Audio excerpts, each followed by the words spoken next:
শেখ হাসিনা যে কয়টা স্থাপনা করেছে এই কয়টা আপনারা 100 বছর ক্ষমতায় থাকলেও পারবেন না বললাম।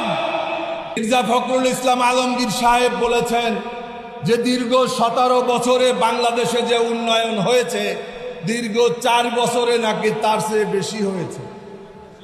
খুব সুন্দর বলেছেন মাননীয় মহাসচিব সাহেব। আমরা আপনাদেরকে চিনি, বলতে চাই না কিছু। শেখ হাসিনা যে কয়টা স্থাপনা করেছে এই কয়টা আপনারা 100 বছর ক্ষমতায় থাকলেও পারবেন না বললাম। জেলা পরিষদগুলোকে আজকে দখল করেছেন, সিটি কর্পোরেশন দখল করেছেন, পৌরসভা দখল করেছেন, এই সংসদকে ইঞ্জিনিয়ারিং এর মাধ্যমে আপনারা দখল করেছেন। এই ম্যানেজমেন্টের সরকারের প্রতি জনগণের কোনো আস্থা নাই, জনগণের কোনো তাদের প্রতি বিশ্বাস নাই।